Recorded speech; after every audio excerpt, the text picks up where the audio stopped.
গৌৰৱ গগৈ ভাবিছে এইটো ফেচবুকত চলিছেতো কিবা অলপ সুযোগ পাম বুলি।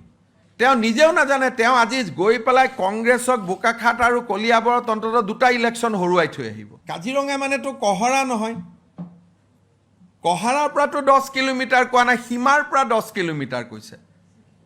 তেওঁলোকৰ বিশ্বনাথ চাৰিআলি গহপুৰ একোৱে নাথাকিব। এনেই আৰু এটা মই ক'লো বুলিয়ে বিৰোধিতা কৰিব নালাগে নহয়। আজি তেওঁ গোটেই কংগ্ৰেছক চেছ কৰি দিলে। তাতে কংগ্ৰেছে একো নাজানে বোকাখাট আৰু কলিয়াবৰলৈকে যদি ইক' চেনচিটিভ জোনটো যায় তে তাৰ মানুহবিলাকে কেনেকৈ চলিব?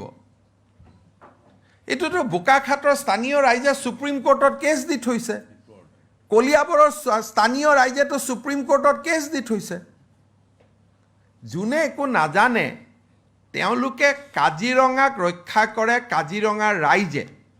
যদি ৰাইজক কাজিৰঙাৰ পৰা আপুনি উলিয়াই দিয়ে তেতিয়াহ'লে কাজিৰঙাখন ক'ত থাকিব? আজি এইটো মোৰ কথা নহয়, কলিয়াবৰ আৰু বোকাখাটৰ স্থানীয় ৰাইজে সুপ্ৰিম কোৰ্টত কেছ দি থৈছে। এইটোতো আপোনালোকে কিমান লিখিছে, তাৰ মিচিং সমাজখনে সদায় আন্দোলন কৰি আছে। কাজিৰঙাৰ স্থানীয় ৰাইজে এইটো লৈতো অখিল গগৈ কিমান আন্দোলন কৰি আছে। আজি মোৰ মুখেদি ওলোৱা কাৰণে ভাবিলে মই কিবা এটা নতুন কাম কৰিব গৈ আছো। যোৱা 10 বছৰৰ পৰা কাজিৰঙাৰ কাষৰ সমাজখনে আন্দোলন কৰিয়ে আছে যে আমাক ব্যৱসায় কৰাৰ সুযোগ দিয়ক, আমাক জীয়াই থকাৰ সুযোগ দিয়ক, আমাক খেদি দিলে কেনেকৈ কাজিৰঙাখন বাচিব। এইটোতো কোনো নতুন কথা নহয়।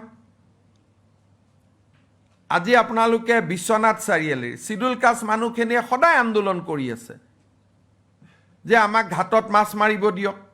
এইটোতো কোনো নতুন কথা নহয়। মই কোৱাৰ কাৰণে মানুহে, কংগ্ৰেছে নিজৰো ষ্টেটমেণ্ট আছে কংগ্ৰেছৰ। আজি যদি 10 কিলোমিটাৰ ইক' চেনচিটিভ জোন থাকে, নুমলীগড়টোখন দেখোন বন্ধ কৰি দিব লাগিব। নুমলীগড় ৰিফাইনেৰীয়ে দেখোন বন্ধ হৈ যাব।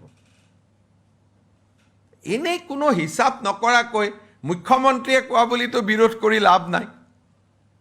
আপোনালোকে হিচাপ কৰক, কাজিৰঙাৰ পৰা 10 কিলোমিটাৰ দিলে দেখোন নুমলীগড় শোধনাগাৰটোৱে বন্ধ হৈ যাব। কোন অসমীয়াই মানি ল'ব? গতিকে এনে অলাগতিয়াল বিতৰ্ক কৰিব নালাগে। ইক' চেনচিটিভ জোন 1 পৰা 3 কিলোমিটাৰ হয়, এইটোৱে সুপ্ৰিম কোৰ্টৰ জাজমেণ্ট। যদি 10 কিলোমিটাৰ হৈ যায় বোকাখাট কলিয়াবৰ, তাৰ স্থানীয় মানুহ কি অৱস্থা হ'ব? গৌৰৱ গগৈ ভাবিছে এইটো ফেচবুকত চলিছেতো কিবা অলপ সুযোগ পাম বুলি।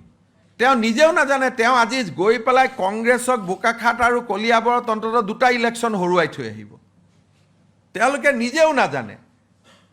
এতিয়া কেশৱ দা আপুনি কওক, মানুহে কি কৈ আছে? ক'ত মানুহে এৰি দিব? যোনে নাজানে, ৰণুজা মিচিং মানুহখিনিৰ কথা আপুনি কওক। 10 কিলোমিটাৰ যদি চাৰিওফালৰ পৰা কাজিৰঙা 10 কিলোমিটাৰ হয়, সি দেখোন গহপুৰ তহপুৰ গৈ পাবগৈ। বিশ্বনাথ চাৰিআলি গহপুৰ একোৱে নাথাকিব দেখোন। কাজিৰঙাখন উত্তৰ পাৰে আছে বিশ্বনাথ ঘাটলৈকে।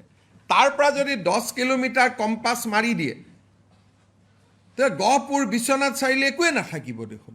কাজিৰঙা মানেতো কহৰা নহয়, কহাৰাৰ পৰাতো 10 কিলোমিটাৰ কোৱা নাই, সীমাৰ পৰা 10 কিলোমিটাৰ কৈছে।